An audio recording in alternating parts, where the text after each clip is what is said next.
name is Angel. She's unlike any high school student you've ever met. Are you having difficulty making friends? I'm on top of the honors list. There's more to life than getting straight A's. Her only friends are on the streets. Her only chance is on her own. You're young, attractive, healthy. You're swimming around in a toilet bowl. I was alone. Where's your mom, Angel? One day I came home from school and she was gone. Just that note, $100 bill. I just put on some sexy clothes and high heels and went out and made a living. Everything in life has a price on it, Angel. Somewhere down the line, you're gonna have to pay. It's my life. Angel, her two worlds are about to collide.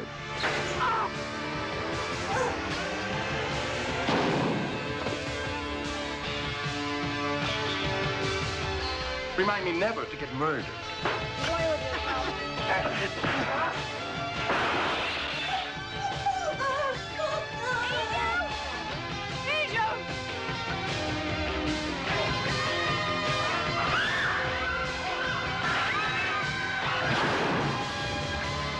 Angel, it's her choice, her chance, and her life.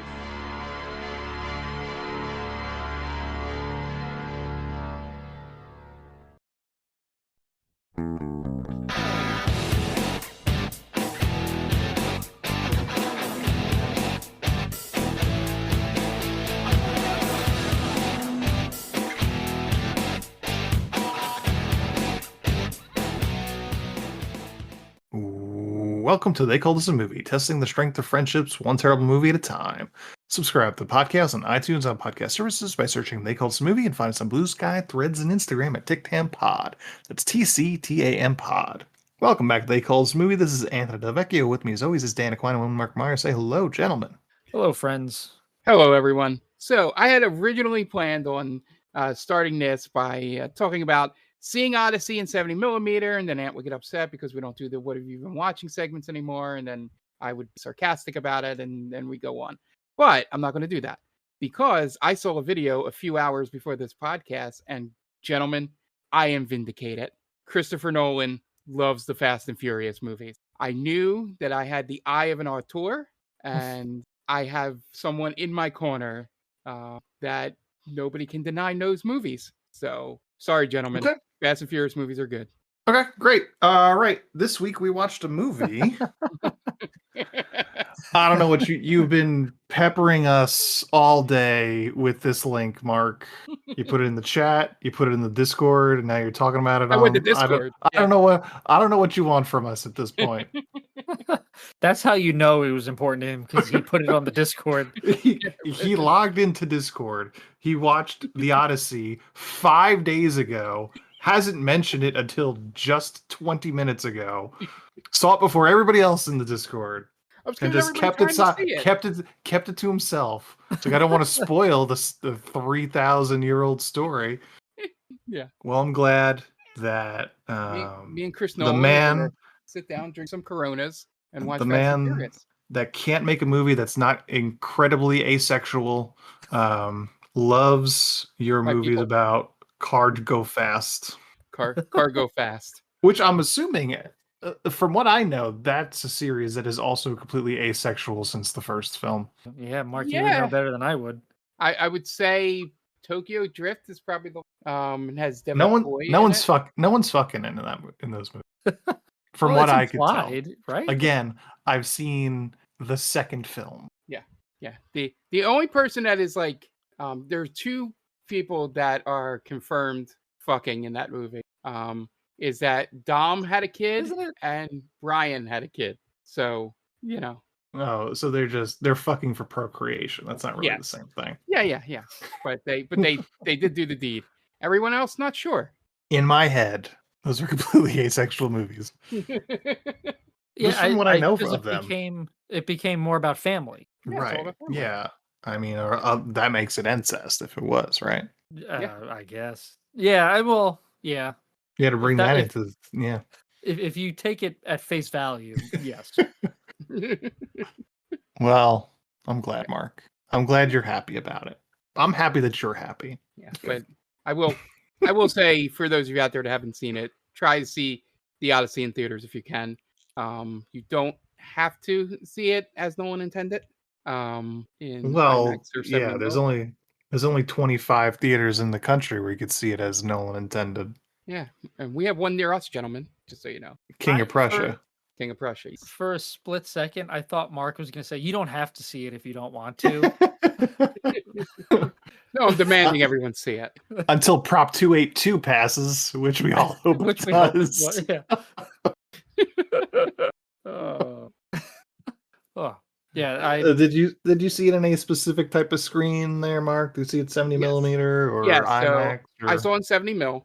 At the Bryn Mawr Film Institute, which is like a small independent theater. They sort of teach film classes there as well and stuff. And they're trying to get a bunch of old 70 millimeters. Like they're showing Princess Bride. I think that's in 70. And like a bunch, they're trying to get like over 70, and they're borrowing them all from the Library of Congress. 70 and 70, huh? Yeah, something. It's like their 100th anniversary, so they're trying to get a whole bunch of 70 millimeter films. I saw it there. The only thing is I don't know how, if their projectionist was just having a bad day switching the roles, but there were a couple times when it just went out of focus for like 2-3 minutes there. But they hired. Yeah, it was a college kid that is like going to school for it that was doing it. So I don't know if that was it was like their first showing of it. Wow, they really threw him to the sharks. Huh? Yeah. Opening weekend, the Odyssey 70 millimeter. Yeah. Yep, here you go, kid. So I wasn't really upset with it. Obviously, I wouldn't even if it was a veteran, I wouldn't be mad about it. But I was just noticing, this is obviously where the roles are getting where the projectors are getting switched. I guess you prep 2 at a time, if I remember correctly. Do you see the cigarette burns in the top corner? Yeah. You started seeing it like sort of like fade in from the sides, and then it would open back up. But yeah, it's really good. That's but it was pretty cool. They did a whole like 10 to 15 minute speech thing beforehand explaining 70 mil. So that was kind of cool. Because it is like I said, they have classes there. To boot them. Say, shut up, start the movie. Yeah. We want the Nicole Kidman thing. I will say one thing that made me know that the people there were my people and the type of, and you guys would have fit in as well. So the opens comes in, and at the beginning it's showing like this reel of like Zendaya stuff from when she was like younger, her first stuff, and then things throughout her life in terms of Disney Channel and all the other movies she's done. And just I'm like, oh, maybe they're doing like a documentary thing. Oh, cool, whatever. She's almost 30. Done a lot. It might be an interesting documentary. And then at the end, it pops up Rolex, and the entire theater just loses it laughing about it. And I'm like, okay, they all understand how ridiculous that whole 4 minutes of Zendaya sizzle reel ending in it being a Rolex ad. They should have had really Tom funny. Cruise, even though he has nothing to do with the movie. Have you guys seen the Digger stuff? Where one of the trailers is just running through all his movies from beginning up to The Digger. Up into that, and it's like his most ambitious role or something. I forget what they said. It was, again, I thought it was like some ad for like the Criterion collection or something. Like all of his movies are going to be on Criterion, whatever. And it just ended up being the trailer for Digger. Well, and for some reason, he was a part of the World Cup. Yeah, I don't know why. Yeah, I have no idea. But there was a lot of people that were involved in that World Cup, especially that halftime show. We just needed Shakira for 15 minutes. Yeah. We didn't need any of the other stuff. I like the Muppets. The Muppets are always welcome in my house. Yeah, the Muppets and Shakira. Yeah, that's a match made in heaven. Yeah. Sure. But yeah, it was pretty. I'm going to try and see it in IMAX 70 millimeter if I can, because I looked all the way out to mid-August, and everything is like the first 2 rows is the only thing available. And It's I don't weird wanna because sit I that was close. told that this movie was gonna flop because it's woke. Yeah, but Sure. as Ann said, there's only like 25 theaters in the United States, so I can see those being hard to get. I was hearing the things about Lincoln, was it Lincoln Square in New York, that they had a 3 a.m. showing that was like sold out for 2 weeks. Pretty cool. Yeah, I'd do that. I would do the 3 a.m. as well. I was looking at the 8 a.m.s. Like I knew I wasn't getting anything in the middle if I was going to get anything for the IMAX 70 millimeter. But yeah, it's like I'm gonna wait, just see if it stays in theaters for a long time. I think it will. It'll be going for quite a bit. Yeah, especially if they're almost sold out that far back, even for like an 8 a.m. show. Yeah. I think this weekend will be a good test for it because doesn't Spider-Man come out soon? Next weekend. Is it next weekend? The 31st? Okay. Last that'll weekend of July. Yeah. That'll probably be a decent. I mean, 3 weeks in, it's not gonna crush it, but it might still have a good return. I mean, it's got Moana as competition. Okay. Dan, do you plan on seeing it in theaters, or are you going to see it on the modded Tiger Electronics football game that you watch all Nolan movies on? Well, once it As comes no out, one intended. I will be doing that. Yes. Man, it's tough because my wife also wants to see it, and it's a 3-hour movie, so that's a big commitment to be away from the kid. So Yeah. I was going to say that part of it for you. yeah. The actual it being 3 hours doesn't feel like it. That No, I bet.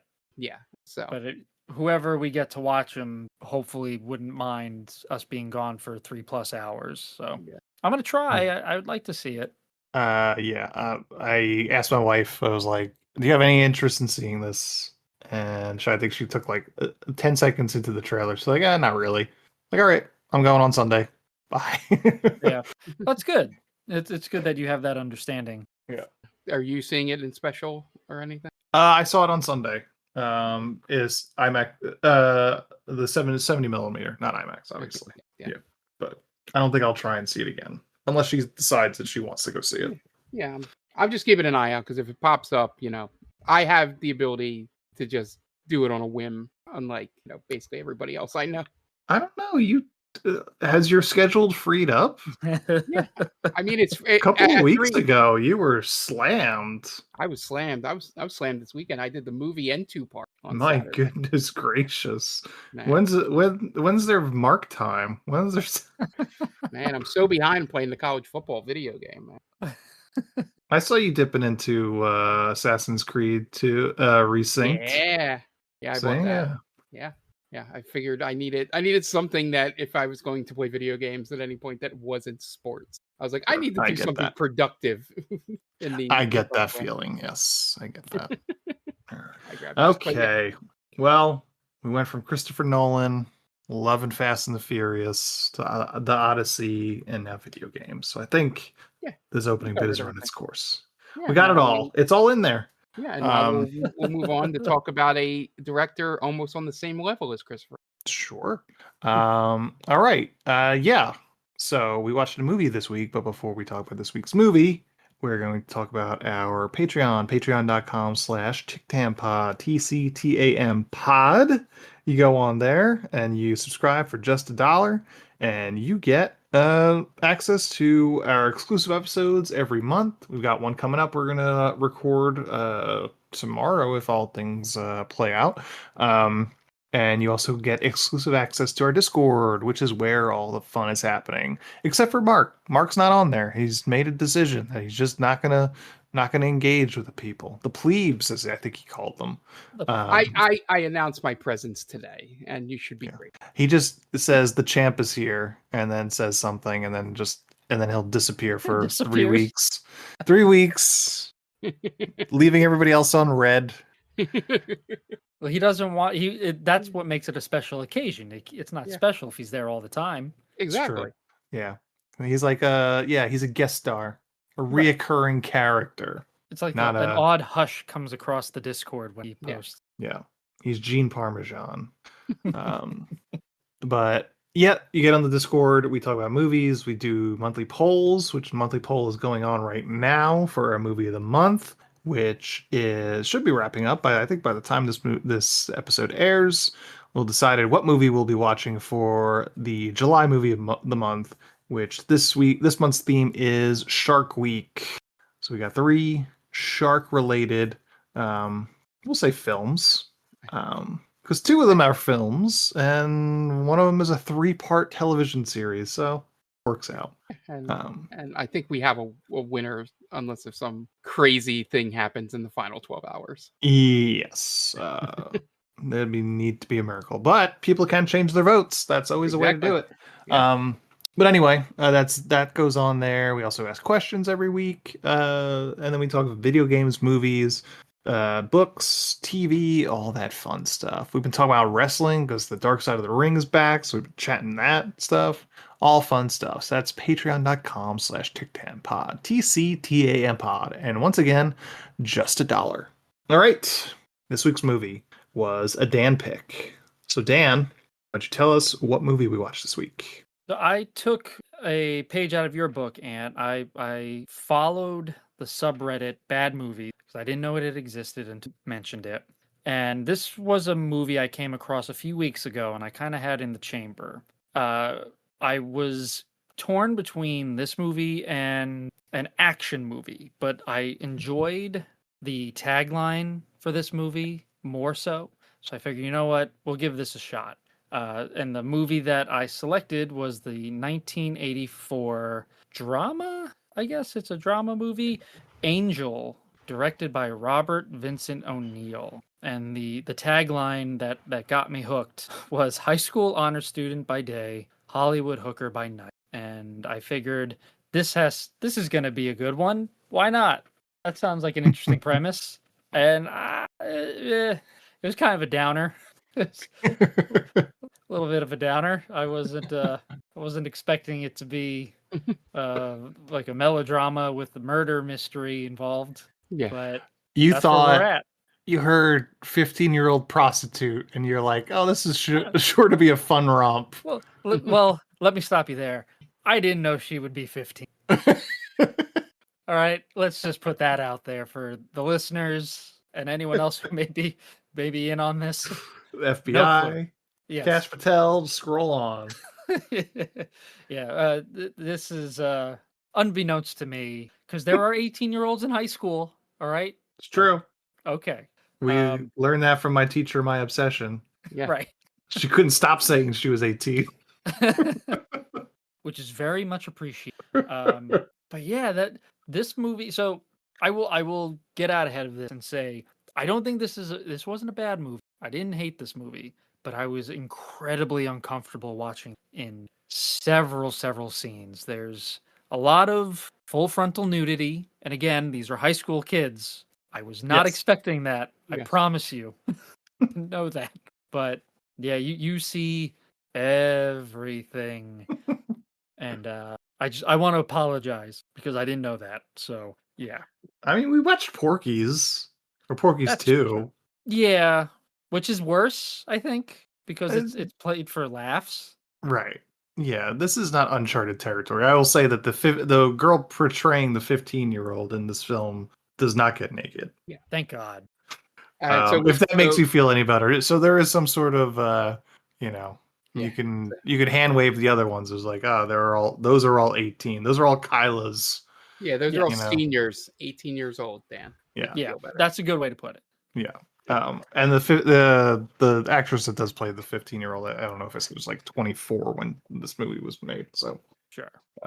Obviously, no minors were taken advantage of, and as far as we know from this film. But Angel from 1984 was directed by Robert Vincent O'Neill, who directed a handful of movies that no one cares about, including the sequel, Avenging Angel. Stars. Which, by the way, and before you continue, that title, because I saw it, had me worried the whole movie about Angel because I didn't. Oh, you thought it was, not. You thought of that as the verb. Yeah. Yes. Avenging. Stars Cliff Gorman, Susan Tyrrell, Dick Shawn, Rory Calhoun, Donna Wilkes, John Deal, Elaine Giftos, Stephen M. Porter. IMDb score of 5.8. Rotten Tomatoes, no critics, 46% audience. Budget, $1.7 million. Box office, $17 million. Oh, Plot. High schooler Molly moonlights Hollywood Boulevard as Angel, a prostitute. When a serial killer starts killing her prostitute friends, Molly and her found family must do their best to be on their toes as the police hunt for the killer. Mark, where are you coming from with On Hell? yeah. So I was, again, I think I was a little more thinking this would be a darker movie than I think Dan was anticipating going in. Just because I was like, I can't see them, unless it's like a straight comedy. I don't know if this subject matter, I didn't think murder mystery. I will say that. Going into it, I thought it was just going to be like, basically, somebody trying to rescue her from, being, kind of like what her guidance counselor was near the end. I thought that was going to be the whole movie. That she knew the secret, sort of something like that. So I knew that going in. And then, the murder mystery gets revealed. And then from very early on, I was hooked in terms of the story. The writing's not great, they're for it, for an early 80s film, it's shot fine, but not anything great. But I got hooked into the characters for some reason. I don't know if they're good characters or anything, but when there's that interaction between the first friend that gets murdered, I think it's Crystal is her name. And when she has that interaction with Yo-Yo, the Charlie Chaplin yo-yo player. Sure. And there's Wasn't seen that scenario play out. Exactly. And there was some, like, it was a cute scene of them, together. I'm like, oh, he's, they, got me invested. And then she dies. And from that point forward, I was like, oh, we're finding this motherfucker and killing him. Because they made Yo-Yo cry. And from that point, justice for Yo-Yo. Justice for Yo-Yo. So I was in from that point. And then, they did. Then I was happy to see our queen from Forbidden Zone show up as the apartment manager. Susan Tyrell with some eyebrows, man. Yes. In it, and she is amazing in every scene she's in this movie, as per usual. But yeah, I think that's my main takeaway is, even though, it's not the best script in the world, it's not the best, it's shot like, it looks like a generic movie from that time period, in terms of cinematography and, all that. But they just did a really good job, and I don't know if it was I can't explain it, but they did a good job of making me care about the characters themselves without it being some kind of great over the top, in terms of dialogue with it. Yeah, it was just I enjoyed, watching the movie. I didn't check my phone, during the movie, I'll say we watched it on excuse me. We watch this on Tubi. So obviously there's those like 2 to 3 minute ad breaks that occur where you go and check your phone. But yeah, at no point did I, want it to like, oh God, I want this to end at any point for me. And I think maybe I just got weirdly attached to the characters early on, and that's why.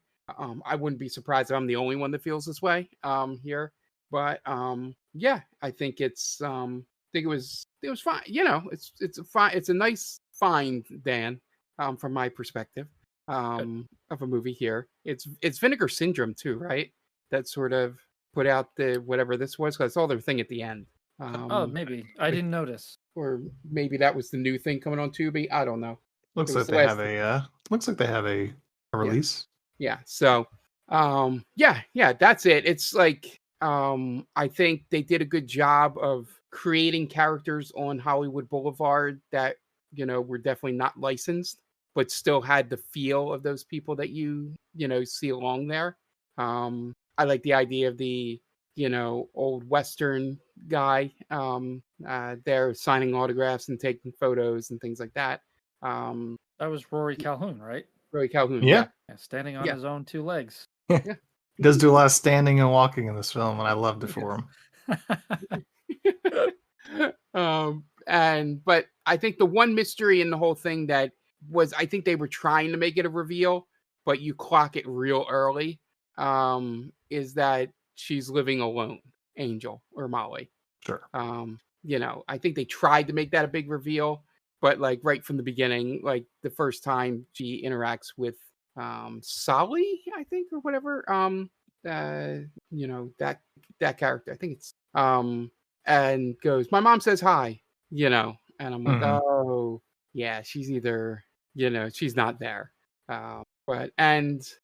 Overall, and it, like I said, they got me hooked on everything to the point where I wanted the murderer to kill the 3 high school boys that exposed her to everyone. It was good, in a relative sense, but I think it's a perfectly fine movie. If it would have, come on HBO or something, even basic cable with some of those shower scenes cut out, that didn't feel like a waste of my time. Okay.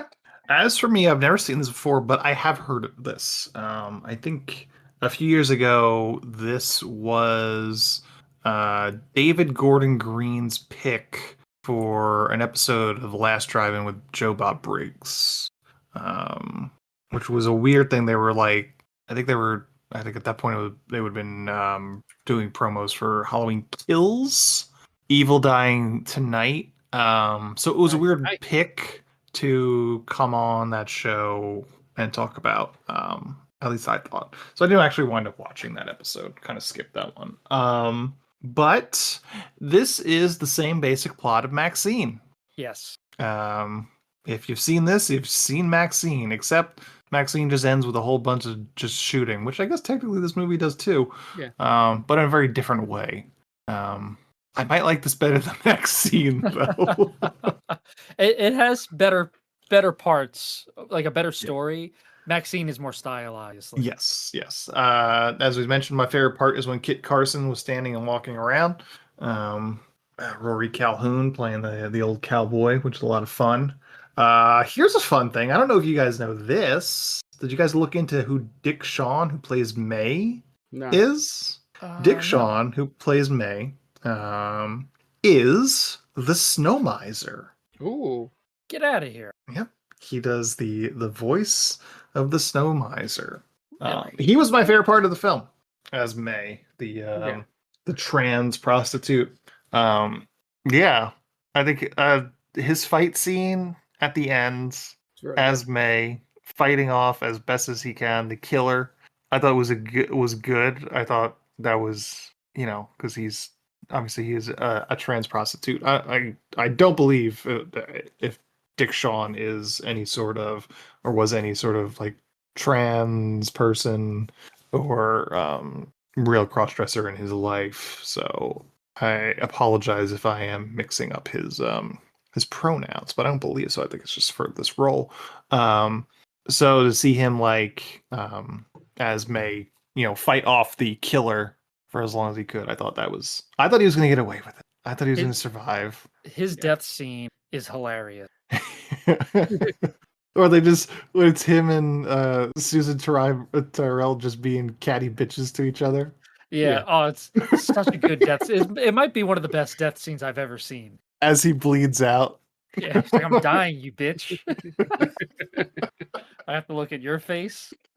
But it's like told catty with to love. the end. Yeah. Yeah. Catty bitches to the end. I loved it. Yeah. And like going out like a queen, Yeah. I thought this was interesting that Kit Carson gets the kill at the end. Yeah. I thought that was odd. Completely out of left field thought. Yeah. Because Angel's probably not doing shit with that hand cannon she got. Yeah. Well, she's that weighs more than she does. She's killing civilians, probably. Yeah. But Kit Carson, who's Rory Calhoun, is an old stunt man. He keeps talking about Tom Mix. He was Tom Mix's stunt man, and he just does like gun tricks on Hollywood Boulevard, and that's how he makes his money. And he just comes in at the end after he gets shot. He survives a shooting. I liked his when they go to his apartment or whatever that is that he's living in. It's like he's squatting in a warehouse. Yeah. And she picks up the photo and goes, "Oh, you really did know Tom Mix." Yeah. Like, she like the entire time she was just playing along with his thing. Yeah, sure, Tom Mix. Yeah. As if he would lie about someone she obviously has no idea who he is, right? Yeah. Right. There's no fucking clue who Tom Mix is. Neither of you brought up the egg drinking scene. Oh, I forgot. I God. tried to forget about that. Is that It what was they bad do enough. when they tell people to go suck an egg? Yeah. I thought it was going to be bad when I thought it was a hard boiled egg, and then it just wasn't. That's top tier crazy. Yeah, that's I don't- pretty quick to. How do I show that this guy's off his rocker? Yeah. Make him crack open the top of an uncooked egg and then drink it. Oh, and linger on it too. Yeah, drink it from the top like it's a soda pop bottle. Oh, God, it made me queasy. It was so gross. But otherwise, this movie is kind of dull. Like I enjoyed it for what it was, but there's very little that happens.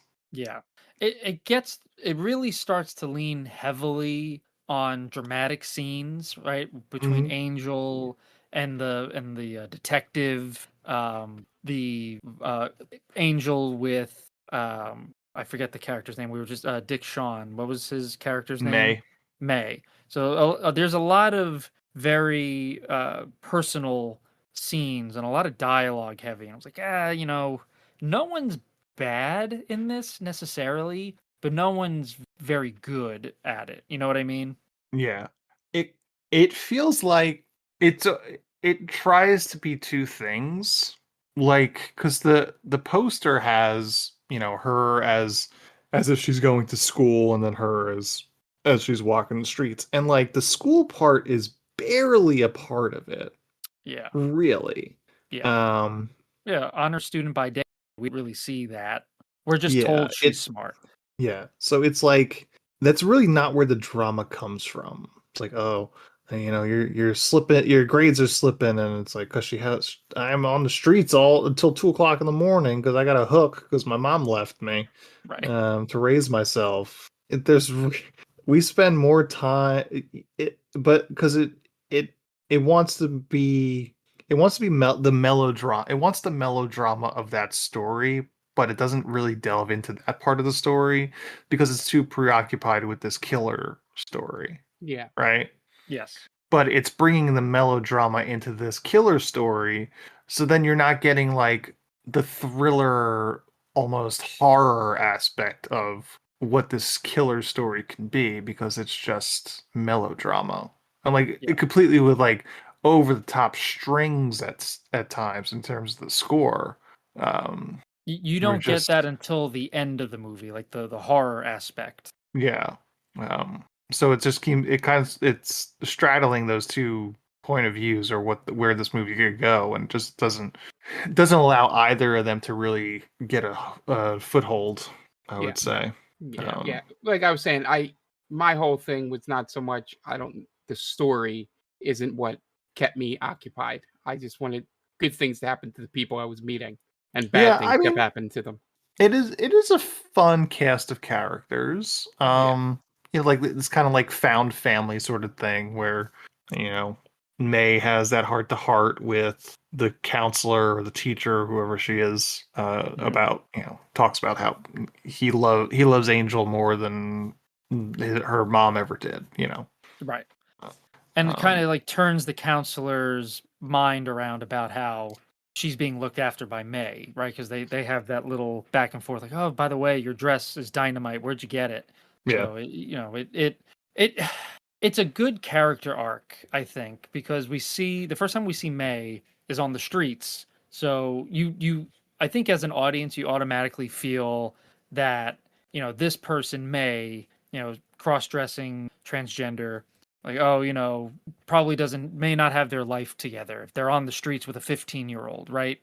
But it turns out May is actually a responsible person, and actively cares for Molly. Yeah. So that's it. I will say they do a good job. They when May is killed, you actually feel something because you get to know the character. Yeah. Yeah. No, definitely. Do you guys think May was? I'm pretty sure May was the only one that knew the mother wasn't there, right? I don't know if Solly knew. I think they both knew. Okay. That's how I interpret it. Well, there's that first scene where Sally comes for the rent, right? And she's still playing it up, right? Yeah, I don't know if she's you're just playing she's like, along. "Oh, I gotta bring my mom her lunch or her soup or something like that."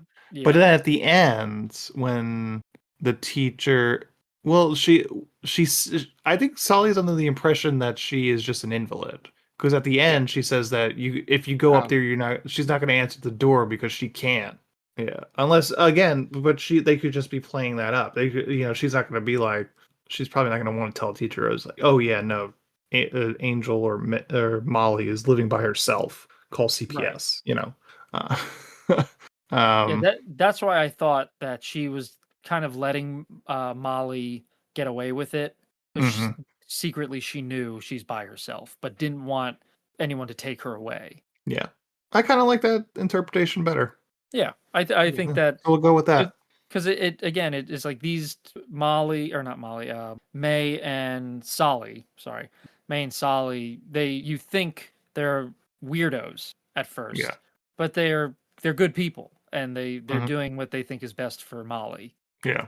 And Molly's no pushover either. She knows how to defend herself. We see it several times. She's street smart. Yeah, and book smart apparently. She clocks the cop immediately. Mm-hmm. I don't know how, but but she slept with over 100 men. She said so. I guess that's something you pick up. Yeah. After X amount, I don't know. I mean, I haven't slept with nearly 100 men, so I couldn't tell you. It's getting there, but I feel those are rookie numbers. Well, and I had written down, so she says the 100 men, and whatever. I'm not going to make a big deal about that, except for the men they're all pedophile. Yeah. Right? Am I wrong? If she's 15, there's no way she did that. I don't think she would have done that in a year. So she could have been as young as 13, 14. Yeah. She starts out at 12. Oh, shit. Yeah. Yeah. So because he goes, you've been on the street since you were 12. I think I missed that part, but goddamn. Yeah, it's when the lieutenant finds out that she's living alone. Okay. He asks like how long it's been, and she said 3 years that the mother's been gone, and been on the street 12. That's pretty depressing. Yeah. In more ways than one. Yeah. In all of them, all the ways. In all the ways. In all the ways. Yeah. Yeah. So again, not what I was expecting. I kind of thought this was going to be. I read that it was going to be a murder mystery, something that I think that was on the Bad Mood Reddit the subreddit. So I knew it was going to be there was going to be a murder in it, but I thought it would be more along the lines of a murder mystery. They're trying to figure out who done it, right? Not her having to deal with the living on the streets and this, that, and the other thing. So this was a very dark subject matter kind of movie. I'm gonna say something, and I really don't mean this in a mean way, but there's really no way to put it that that's not gonna be mean. The lead actress, her name is Donna Wilkes. Ever so often she'll have like her hair up in pigtails. Every time she has her hair up in pigtails, she kind of remind me of one of the Garbage Pail Kids. Can I tell you something? Valerie Vomit specifically from the Garbage Pail Kids movie. I swear to God, I'm glad you brought this up because I wasn't going to do it, but you did it first. So I feel it's okay. My very first note that I have written down here, I swear to God, is this the ugliest movie we've ever covered? And it's 90% of the cast is just unattractive. They got some mugs. They do, because I think the first couple people you meet, so one is Molly, and then there's this guy who like runs up on Molly and asks her out for a date. And that guy, classic 80s nerd. He's in high school, but that dude's old as fuck. He looks like Howie? It was Howie, he looks like right? yes, he looks like the mask, and not the Jim Carrey mask, the Cher mask. The Eric Stoltz man. The Eric Stoltz mask, yes. So I'm sitting there, I'm watching it, and then I think the next thing we see is like the jocks, and they're not good looking either. Man, they just got some uggos in the movie. But Cliff Gorman, right? He's not a very attractive looking guy. Like, oh boy, this is a rough watch. Yeah, that's what I was thinking. Again, wasn't trying to be mean, but just kind of The reminded Vice me of Cop. Oh man, mug after mug. the good mug movie. A good mug movie. That's Um, yeah. And our main character is from Jaws 2, I believe. Yes, I saw that. oh, I don't know who she plays, but she's in it. She's in that. I think the most after I was gonna say, I guess after Rory Calhoun, John Deal is probably one of the bigger names to come out of this movie, right? probably. Yes. Right, Escape from New York, Falling Down, Con Air, National Lampoon's Vacation. He was in Mhm. Train Dreams recently. Yeah. When he shaved his head towards the end of the movie, he kind of looked like Connor O'Malley. Sure. Okay. I can see that, yeah. Yeah, so it kind of took away from the suspense because I kept thinking of him in Friendship Sure. when he's talking about Vietnam and how much he liked the war. He's a fan of it. I'm just a fan. Right. Apparently there's 3 sequels. Yes. Well, this one did moderately well, right? You said? $17 million. That is impressive. Yeah. Yeah, On definitely. what was the budget? Like 5, 6 million, 7 million? Like Yeah, 1.2. Yeah, My there you go. favorite part of the synopsis of the second movie, outside of the way they make her also have a dual life going on, is that she breaks the Rory Calhoun's character out of the old folks' home to help her out. I was like, that's great. Yeah, it seems like everyone, comes. Well, it's not the same actress playing Angel, but it seems like in terms of characters, all the ones that lived come back for that movie, Mm. including my boy Yo-Yo Yo-Yo makes an appearance? in the second one. Yeah, he does. No way. They had to bring Yo-Yo back. Had to. Fan favorite. He was the one that saved Angel's life. Told her the guy was behind her. It's That's true. right. Yeah, at the end. And then that was like the most he did in the entire movie. Yeah. Ooh. Angel 3, the final chapter has Dick Miller in it. Oh, That one that's has a good sign. that one has such a great late '80s poster, by the way, on IMDb. Mm-hmm. Also, Tony Basil. Well, but they didn't get the same Molly, right? The same Yeah. actress. I don't think think it's Molly. the same Molly in any of them. Yeah. I think it's a different Molly each time. It's like Bond, essentially. Yeah. Yeah, Richard That's what they skip- Roundtree's in it. that's what they say. Angel is the female Bond. There you go. Yeah. Pretty good cast of people we've heard of. All right. All right, final thoughts. Dan, Angel. Yeah, this movie, like I said, it's pretty heavy. I agree with you, Ant. I think it tried to be two things at once and didn't really stick either of them fully. But it's not a boring movie necessarily. It drags a bit here and there, but I enjoyed it overall. I wish it had stuck more with a whodunit style type of movie. Other than that, again, I didn't know that everyone was 15. I swear to God. So I feel bad about that. But listen, she holds her own. Molly knows how to hold her own in a fight, and she almost shoots her would-be rapist. So that's good.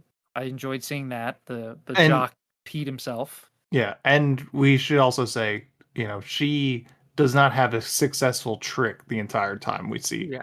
Correct. Throughout the entire film.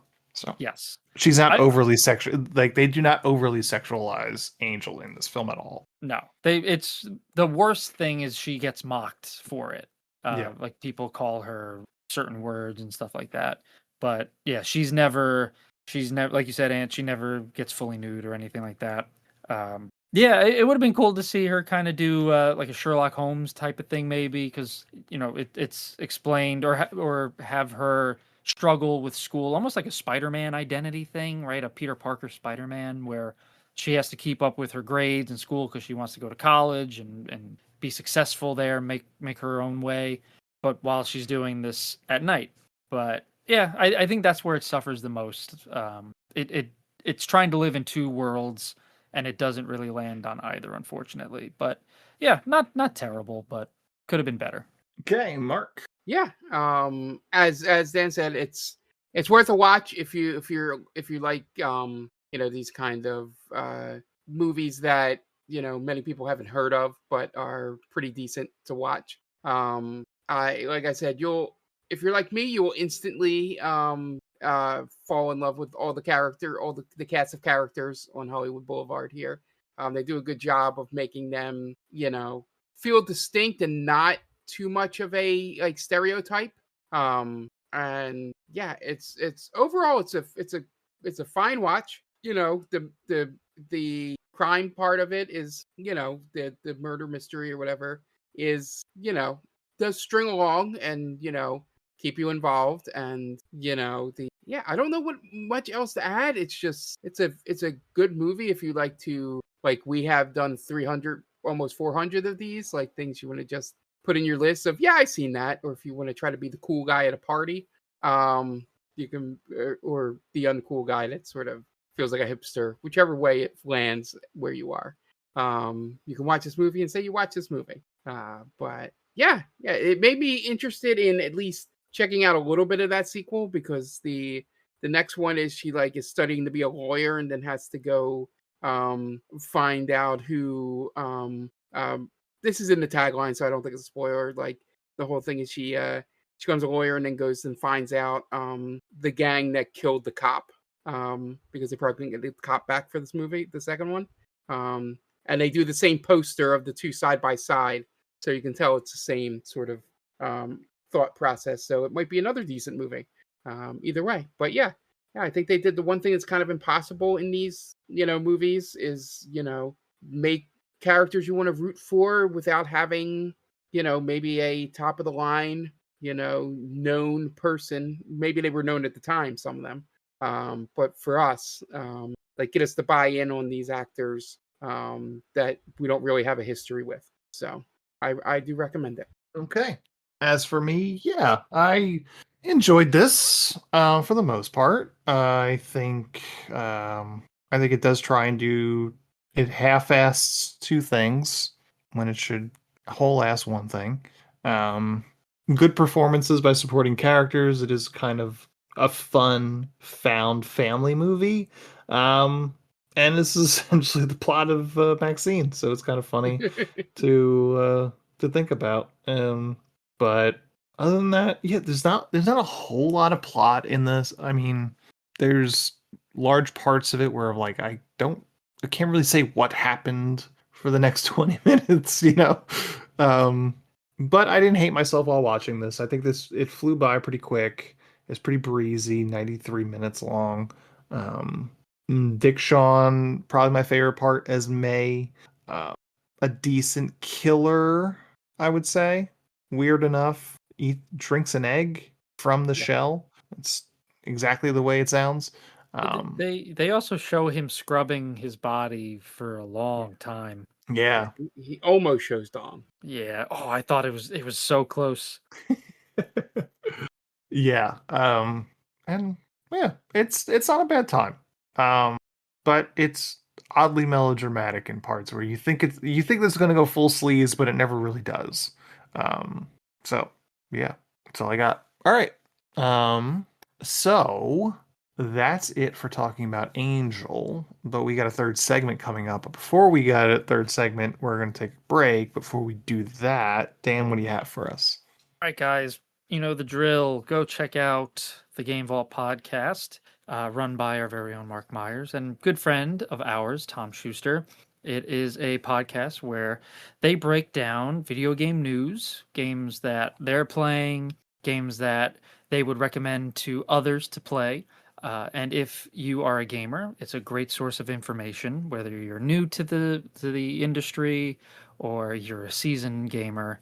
It's a lot of fun. They have a lot of good discussions, interesting topics. So please make sure to check them out on all podcast platforms, wherever you get yours. make sure to rate and review them. It helps them out a great deal, and they put a lot of hard work into it. They are on all socials at Game Vault Pod. They also stream on Twitch at Game Vault Pod.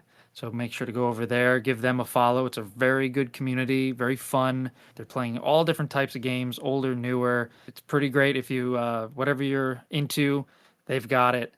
They're also on YouTube. If you search the Game Vault podcast, that'll pop right up with Mark's News Hour. So check it out. It's very informative. Okay, great. And we're going to take a quick break, and you guys are going to listen to messages from friends of the podcast. We'll be right back. And welcome back. Now it's time for our final segment. And this week, movie itself did not lend itself that well to a third segment. So we're just going to go with the name of the movie. Name of the movie is Angel. So we're going to do a fantasy draft of angels. Now, while we were taking a quick break, I spun a wheel to get our order. And the order is as follows. Mark gets the first pick, followed by Dan, and then myself. All right, fellas? That's good. And we'll do snake order as we always do. But Mark, you got 101. What are you picking for your top angel pick? Well, I'll go out a little bit on the limb here and take a fun pick. Because he can help me out in making things entertaining for me. I've already written them down. So go say. Take the no, I don't. If you got this, I'll be surprised. From sports perspective, I will take Al from Angels in the Outfield. Oh, that was my. That is not who I thought you were going to pick. Christopher Lloyd at his best. He will help the Phillies win a World Series. Just for me. Hey, it was just the pennant. That's right. They never say if they win the World Series. Because the dad was just concerned about winning the pennant. Yeah, that's true. I'll take a pennant. It's not like the end of Rookie of the Year where he shows off his World Series ring that they won somehow. All right. The outfit. Good job. Okay. All right. Dan. I'm going to go with Metatron, played by Alan Rickman, the movie Dogma. Good one. Very good. Anything with Very Alan good. Rickman rules. Of course. And maybe the best part of that movie. Oh, yeah. Oh, yeah. I don't even think it's necessarily close. Yeah. Wait, Dogma? Yeah. Dogma's a great movie. I love Dogma. Yeah. Yeah, I'm He's saying the the best best part is why the we- best. Oh, yeah, but the way we were saying it was like, oh, man, he's the best part of that movie. Yeah. Oh, I didn't mean it in that respect. No, yeah, you guys got to check your tone. Sorry about that. You guys got to I learn how love to talk. Dogma. You guys have to learn how to talk to people. I have a concussion. It's fine. I'm allowed to talk that way. I was gonna say, okay. Well, Mark didn't pick him, so I'm gonna pick him. I don't know if he's worth a first rounder, but now I'm thinking about it. Because you said, picking someone that's gonna be entertaining. So I'm going with someone that's entertaining. And what's not real is angels, but you know what is real? Street magic. I'm going with Chris Angel, Mind Freak. Pretty good. That's pretty good. I like that. I wouldn't know. He is not even on my list, but that is a good one. I thought That you were is really going good. there. All right. What's your second pick? My second pick is someone I'm going to keep Chris Angel Mind Freak about 30 feet away from. Arguably my favorite Victoria's Secret angel, Adriana Lima. Pretty good. I love when Ant goes sort of off the board from what most people would think when you ask them to pick your favorite angel. Prove me wrong. Prove me wrong. No, they're great picks. I'm not Yep. denying that they're good picks. It's just it's always funny that you go off the board with it. All right. Dan. All right. Speaking of going off the board, I'm proud of this one. I'm going with Angel Baby from Santa with Muscles. Yeah. Excellent pick. Just for Hulk Hogan's facial expressions alone, just being baffled by every single line. And for how long it goes. And of course, that final note that girl hits. Ooh, was that what's her name from that 70s show? It was not Mila. She was in Mila it, but she Kunis. wasn't that character. Okay. Yeah. Alrighty, Mark, you got 2 picks coming your way. Yeah. So I'll take the one that's that I thought would be the obvious one for me to take, but I will take him here. And I will specifically take Angelus from the Buffy and Vampire Slayer, not Angel. Angelus is the angel that I will take there because that name sounds cooler than just Angel. Okay. Is that also David Boreanaz? That is David Boreanaz, yes. Okay. The Angelus is his evil version. Oh. Yeah. It's when he loses his soul, he becomes Angel. Gotcha. All right, Dan. I am gonna go. It wouldn't be a list if I didn't pick. Oh, Lord I of get the two, Rings right? Character. Sorry. Oh, that's right, Mark. Oh you wait, get another one. that's right. Sorry, I thought Not you that I was going going to take yours because I need some heavenly help with me, so I'm going to take the Archangel Michael with my second pick here, as he is the warrior angel, as I will need someone to protect me that I don't have to worry about turning on me like Angelus. There you go. Angel There you go. Michael. All right. Not now the Dan. not the John Travolta Michael. No, Okay. But he is also the Archangel, wasn't he? Oh, is that who he plays? I guess so, right? I guess it's Mhm. they. I'm talking about the one that's more- the Well-known version, right? Yes. All right, Dan, pick your Lord of the Rings character. Gandalf. Kim Gandalf. Show me potato salad. All right, Gandalf. I didn't Pick your realize he was Lord an of the Rings angel. character. Hey, listen, it's not a list without a Lord of the Rings character, all right? I'm just laughing at the way you answered because I hadn't been clocked that that's how you were beginning your pick. All right. All right. So Mark picked the Archangel Michael, and I got to go pound for pound with that. So I'm gonna not go off the board here. I'm gonna take the fallen angel himself, Lucifer. Uh-oh. Hail Satan. Hail Satan, baby. He was on my list, but I felt that was more of a pick.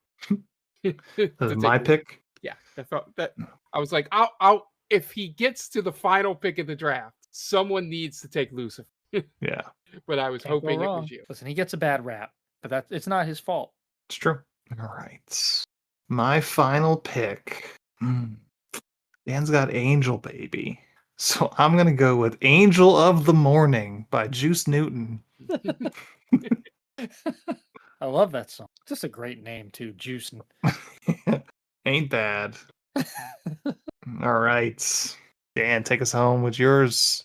All right. I also am going with a song. Another song. Angel by Aerosmith. All right. I That feel pick like that's smells a- of Marlboro Reds. It's an appropriate final pick, I think. All right. Mark, your last pick. Round out your team. My team is rounded out. I have to pick the best angel for one of the longest running TV shows. Give me Della Reese from Touched by an Angel. Good pick. Della Reese. Well done. 211 episodes as an angel. Pretty good. Very good pick. Good last pick. Yeah. She was my choice as my last pick. And like I said, I would have skipped over her but as we all should. You're picking Lucifer over Della Reese. It's like Sure.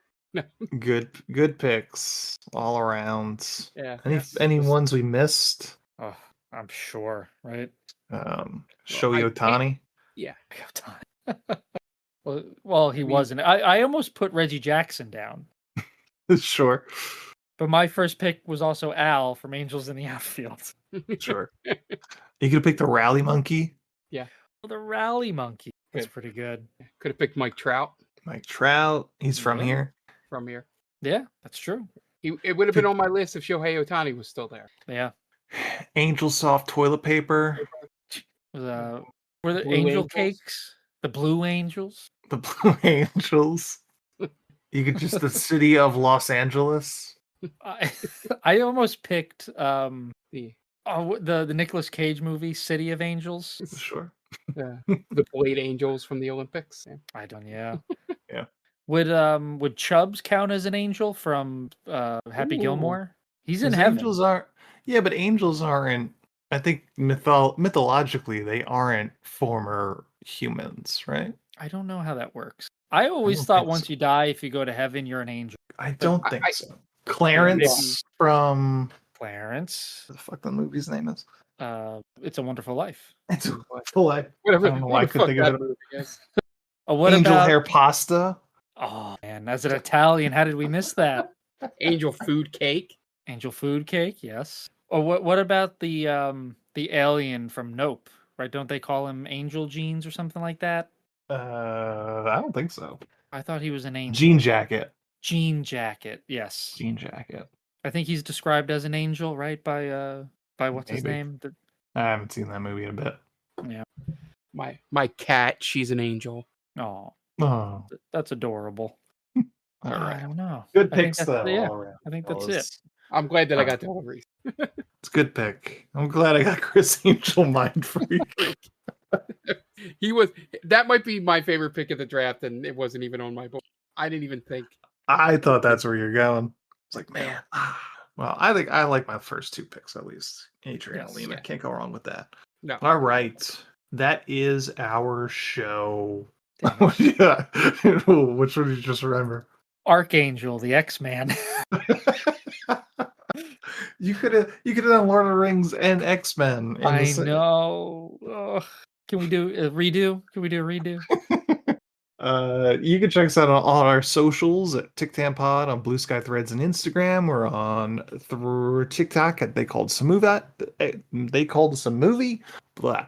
You can also hit us up at Gmail, tictampod@gmail.com. But the best place to get a hold of us is over on that Discord. And how do you get on that Discord? Why, you go to patreon.com/tictampod.